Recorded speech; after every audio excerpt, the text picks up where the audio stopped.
The underwater skills video is way more than just showing you a series of skills and how to do them. As I started to build it, it's taken me so long to put together because I've just continued to improve it and improve it. I've taken on board all your feedback and suggestions from the people who have already got my online videos, and I've taken all that on board and tried to put as much of that in as I can into the new video. So I really am excited to see where it's going to go from here. I get so much enjoyment from helping divers learn and dive side mount. This is really just a way that I can, first of all, continue to support and help the divers who pay me for in-water training, but also access the divers where I can't get all around the world and visit, or we can't get together. I think having these videos gives you the next best thing, and certainly is a very cost-effective way to get started into side mount. You would need videos 1 to 4 plus this video to have everything you need that I teach for my Sidemount Essentials course. The only difference is you wouldn't be receiving actual in-water training with myself. And what I'm going to do is go into each skill. I'm going to give you a briefing as I would a normal student doing this. I will also then show you a detailed demonstration from myself or one of my students performing that skill. I may also show some common problems, identify those, and then what I'll end up doing is talking to you again and debriefing each skill. This is so you can best understand what it is we're trying to achieve before you actually try it yourself. You can see sort of a benchmark video on what you need to do to perform your skills at that level, and then you can review, if you use a video camera yourself, your own video against mine, and you can see how close you are to the standard that I set. These videos will help a lot of people, and they're probably going to help just as many side mount instructors around the world as they do side mount divers and people wanting to learn side mount.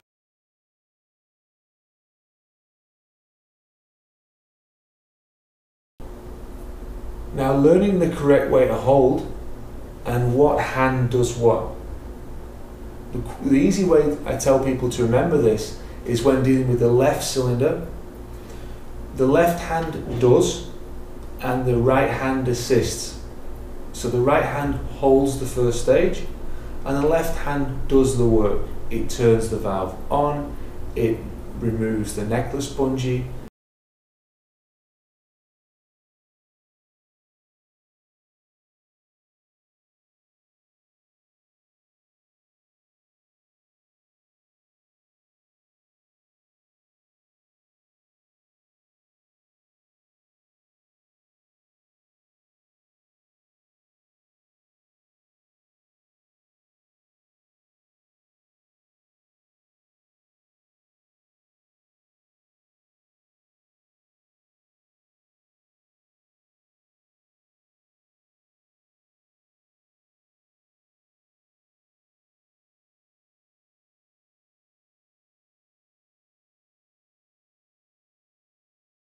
Some of the most common problems I see when donning the left cylinder is the person not pressing the bungee down before they push it out. Also, the right hand is either not holding the cylinder correctly, as in the hand is covering the valve, back of the valve, which makes it difficult to bungee around, or they're holding it correctly but too far away from the body. So if you actually use the right hand to assist and move it closer into the armpit, it's much easier then to get the bungee around.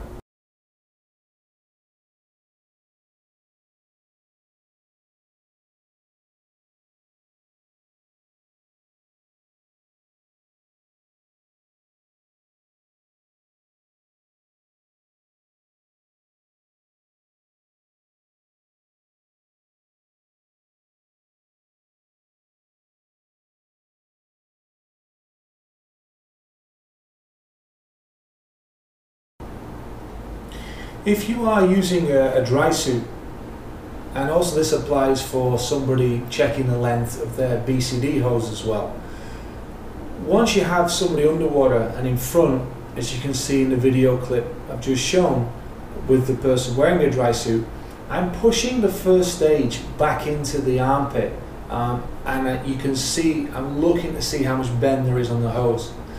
Now the idea is that there's not a big loop there, and it's the right amount needed for when the cylinder sits all the way back, with a little bit of stretch. That's the correct length. So skill 6, the trim checking exercise.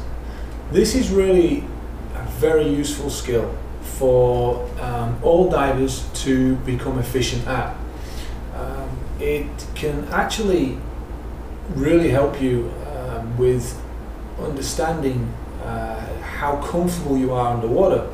For example, if you overbreathe one of your cylinders because you're under a little bit of stress, or you've been swinging a current and you've used a lot more air, by remembering to relax and actually, you know, this is where your body's nice and stiff doing the finning techniques, then you relax the arms, relax the legs in a straight position. You'll see on the videos.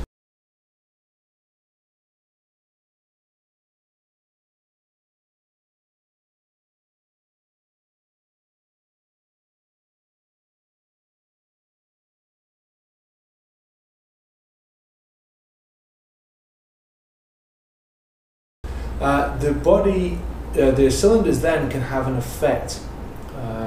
Now, once you balance correctly, if you've overbreathed the cylinder, you can see that the body will quickly turn to the left or to the right. If I overbreathed the left, it was like 20, 30, 40 bar difference from the other cylinder. You would probably see my body drop to the left reasonably quickly.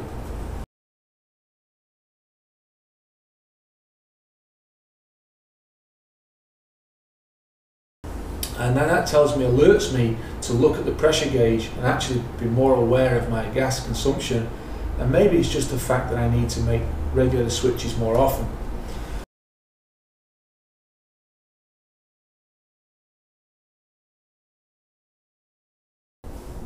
You choose the kick for the environment you're in.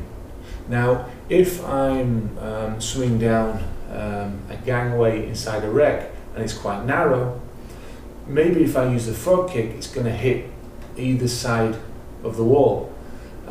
It could be that the walls are very silty as well. So what I might change to, as you'll see in the videos, is like a shuffle kick or a modified frog kick. And this controls the amount of fin wash that I produce.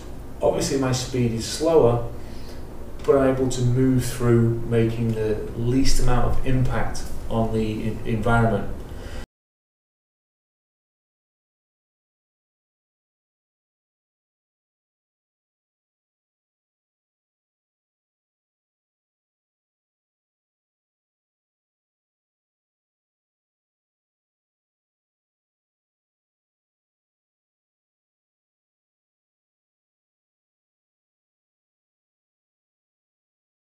If you're going to press the BCD inflator, so you're going to add air, you need to test what it is you've done. So a bit like press and test. How you test it is you breathe in all the way. So if I want to see, first of all, do I need to put air in the BCD? Well, I would never put air in unless I've breathed in all the way first. Because if I breathe in all the way first and I'm starting to still be neutral or slowly sink, clearly I need to add air to become neutral, so that when I breathe out, I'm going to stay neutral. Good. That's the tension you want to hold, yeah? And if you have that, it's good. Now bring your foot down. Now keep the tension, but let your foot come down. Yeah. Now point the toe. No, because now you're braking, aren't you? Exactly. Now back up again, and then you want to have the tension up here again.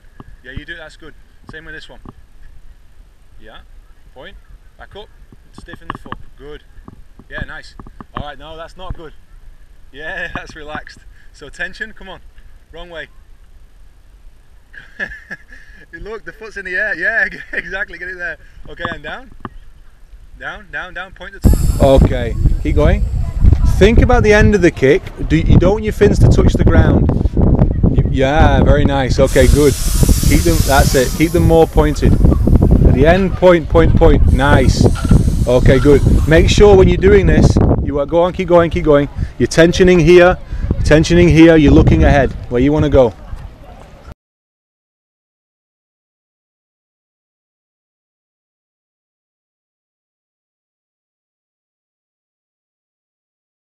Don't make your dive durations too long when you're learning. Take breaks, come back in, surface, you know, have refreshments, have lunch, get back in the water, practice. One of the key things here is not to do something too much so you develop a bad habit and you become lazy or tired doing something. You're better off taking the time to spend 10 good minutes practicing something and then change to something else.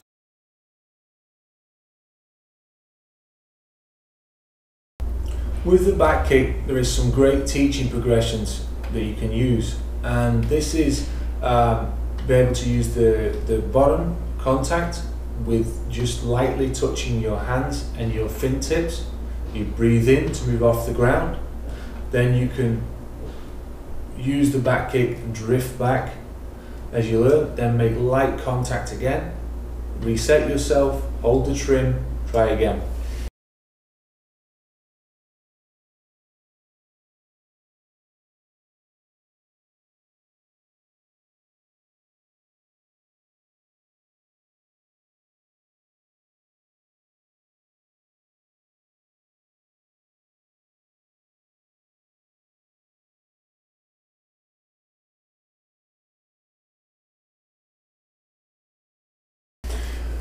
And another good teaching progression is to find a fixed object, connecting the spool, and this is great for keeping the reinforcement of the visual sort of heads up. Have the reel a bit below and look just a bit above where your line is. If you look directly at the line, this can change your trim a little bit. So look directly above, keep the body in trim and just slowly allow the spool to unspool as you back kick. And you can even have a bit of fun by having a few people try this at the same time, and you know, maybe there's somebody else waiting with the video camera at the sort of finishing line, and the idea is to move back as quickly as you can or as efficiently as you can to be the first one to, you know, go all the way back. The key thing here is that you do have a bit of fun when learning all types of skills, and you know, please take the time to rest in between and only practice good things and make good habits.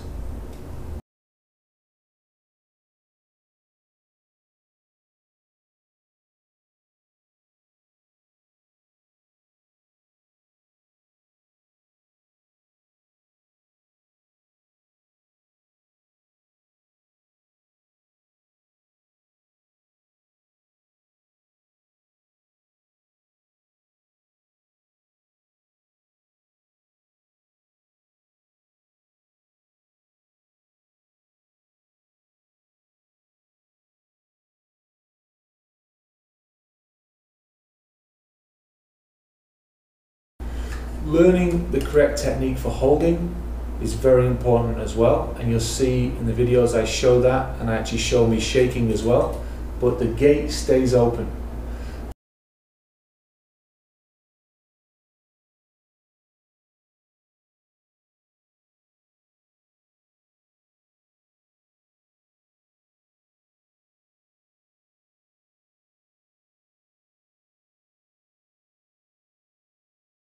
Some tips for the hose stowing procedure. It's definitely better to do the team hose stowing, where one diver would hold the second stage, the other diver then keeps eye contact and reference with them.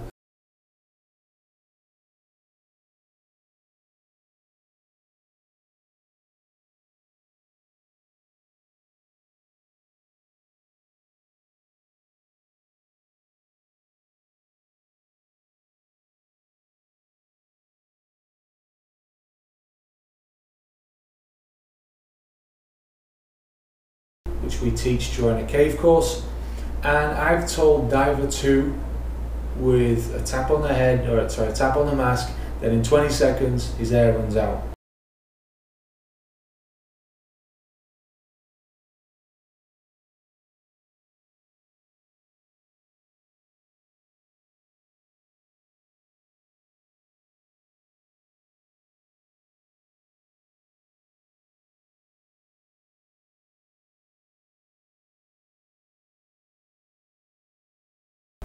So he simulates that by shaking the person in front, and you can actually see live how that works in a cave environment by trained cave divers. Some common problems I see with the SMB, divers do not put enough air in the SMB before they release it, so it sits at the surface, and potentially with a closed SMB, okay, it'll stay there, but it's not really visible by anybody on the surface, and it's not a very good buoyancy aid for yourself. You know, I test this by trying to pull down the line just lightly, and if I can pull it down, which you'll see in one of the video clips, clearly there was not enough air in that SMB.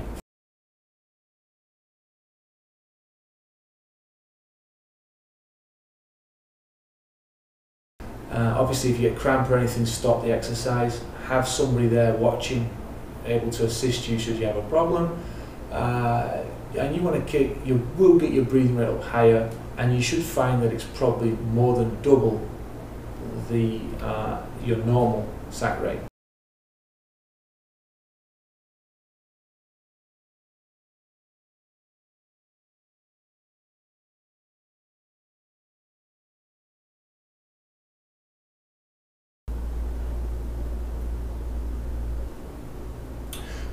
What you need to do is decide on what you're going to do. For the working sac rate, I've got here 14 meters depth.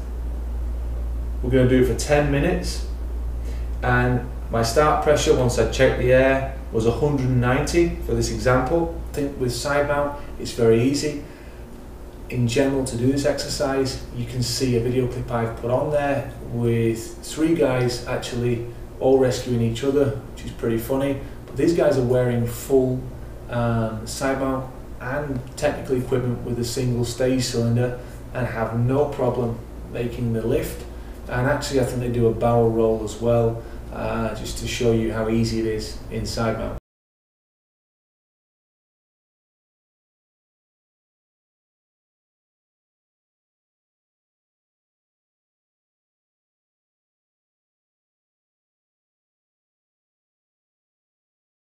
I can definitely access more dive sites easier from a boat and the shore with Sidemount than I can with back mount, and that includes recreational diving and technical diving using multiple stage cylinders. I'm going to show you a series of video clips that over the years have caught me when I pass someone the camera, just donning equipment on the boat.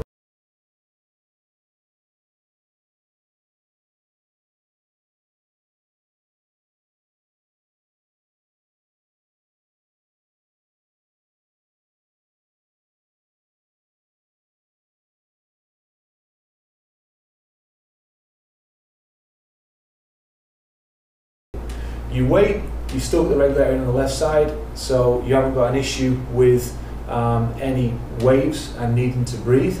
You just use the regulator, pass the cylinder off, let them grab the back of the valve, and this is something that you do need to communicate with any boat crew.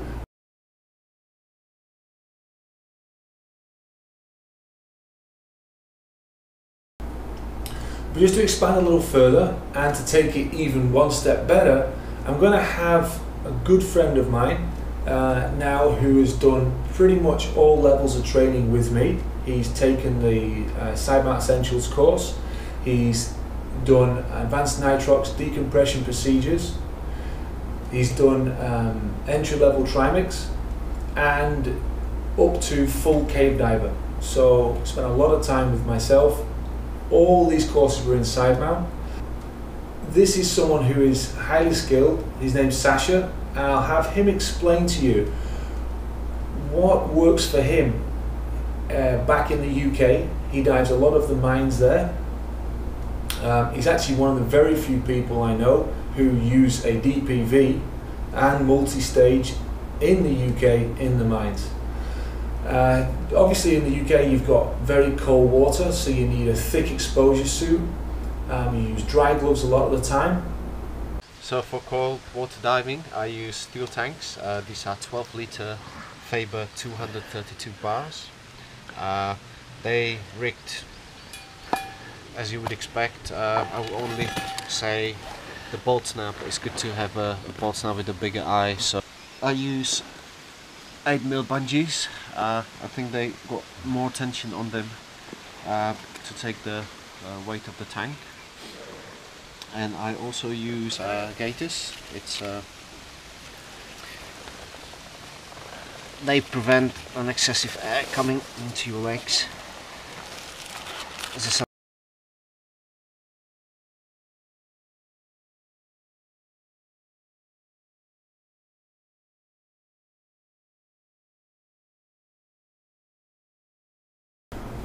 So now I'm going to give you some advice on dive planning. This is a topic I find in the Sidemount Essentials course really fun to be teaching. So the same example I just had here using 1/3 gas reserve. I'm now going to show you how that changes when you use 1/6.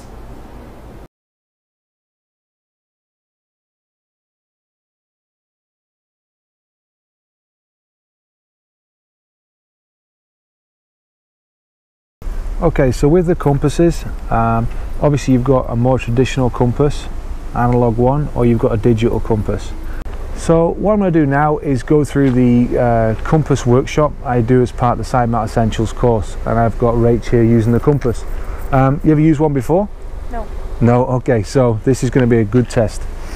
Now, if you as a diver, you know, you're swimming around underwater, if you look at this, just do me a favour, walk slowly towards the tyres.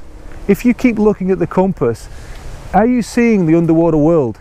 You know, are you looking around? Are you seeing your teammates? No, right? No. Okay, stop. This is the problem with a lot of people using a compass. They don't have any awareness of what is around them. So what I advise you to do is pick references on your way. So, for example, you're heading now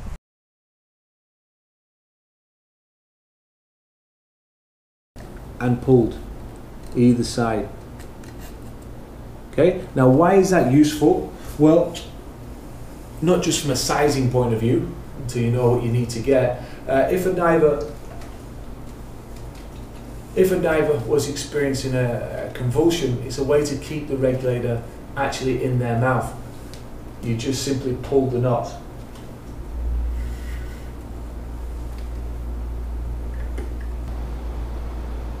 So fairly recently I've been testing the Apex Sidemount system, and I've been testing the X-Deep Stealth Tech version, which has the fixed bladder. They're both actually next to me.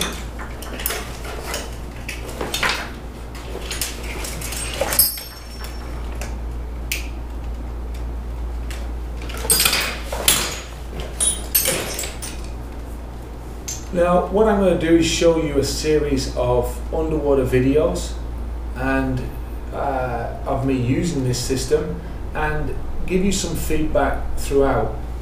Overall, the concept is simple.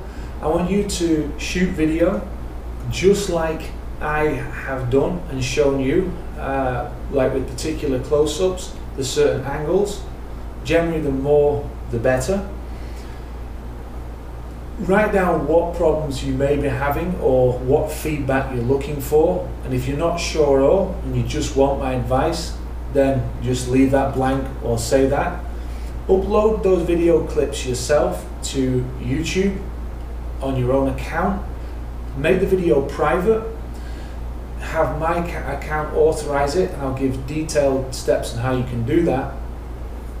And then once we've agreed the terms and how much I'm going to charge for that service, I'll basically review your videos and we'll have a Skype call, and we can quite easily identify what problems you're having, see if you're on the right track, make changes, and certainly get your side mount skill set higher where it needs to be.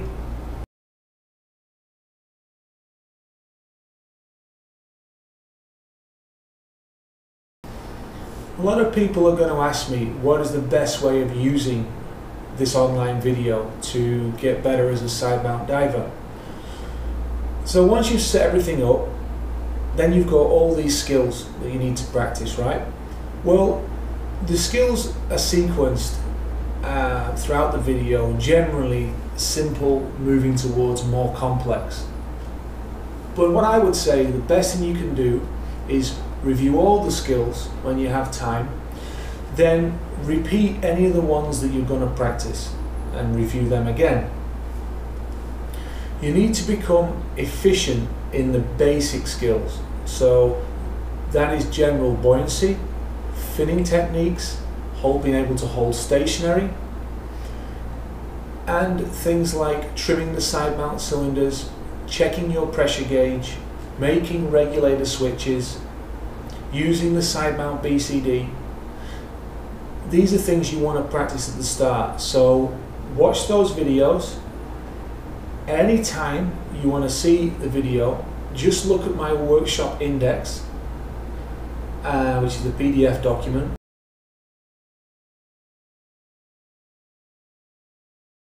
And you'll see the time scale in minutes of where that skill starts.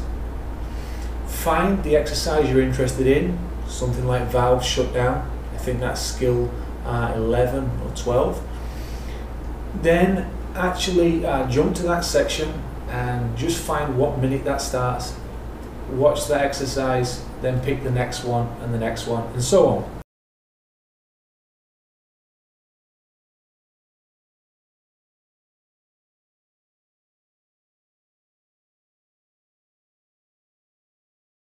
I'm slowly working on getting all the videos with subtitles in all those languages.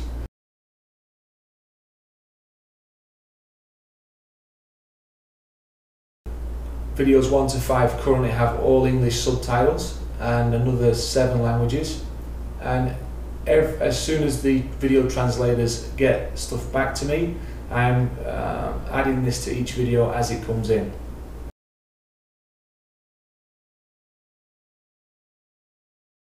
So the steps you need to do to purchase. If you visit my homepage, which is sidemounting.com,